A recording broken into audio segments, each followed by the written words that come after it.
আজি ভাৰতৰ প্ৰাক্তন প্ৰধানমন্ত্ৰী আধুনিক ভাৰতৰ স্বপ্নদ্ৰষ্টা ৰাজীৱ গান্ধীৰ ৮০ সংখ্যক জন্মজয়ন্তী।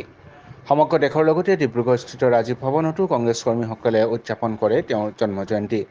উক্ত কাৰ্যসূচীত উপস্থিত থাকে ডিব্ৰুগড় জিলা কংগ্ৰেছৰ সভাপতি দেৱৰঞ্জন গগৈ, সাধাৰণ সম্পাদক ৰাজকুমাৰ নীলনেত্ৰ নেওগ, পাহাৰুল ইছলামকে ধৰি কেইবাগৰাকীও নেতাকৰ্মী। আমাৰ সকলোৱে অতি প্ৰিয় নেতা প্ৰয়াত ৰাজীৱ গান্ধী ডাঙৰীয়া আজি আমি ডিব্ৰুগড় জিলা কংগ্ৰেছ কমিটি কাৰ্যালয়ত তেখেতক সুঁৱৰি আজি তেখেতৰ এই জন্মদিনটো পালন কৰিছোঁ। আশা কৰিছোঁ দেশৰ জনসাধাৰণে যিবিলাক আশা কৰিছে, যিটো আশা কৰি আছে, আজি দেশৰ যি অৱস্থা, এই অৱস্থা এটা প্ৰতিফলন ঘটিব। আৰু আমাৰ দলীয় কৰ্মীসকলে আজি এই দিনটোত তেখেতক সুঁৱৰি উৎসাহিত হয় আৰু আমিও দলৰ এজন নিষ্ঠাৱান বিষয়ববীয়া হিচাপে, দলীয় কৰ্মী হিচাপে সুঁৱৰিবলৈ পাই আমি সন্তোষ প্ৰকাশ কৰোঁ।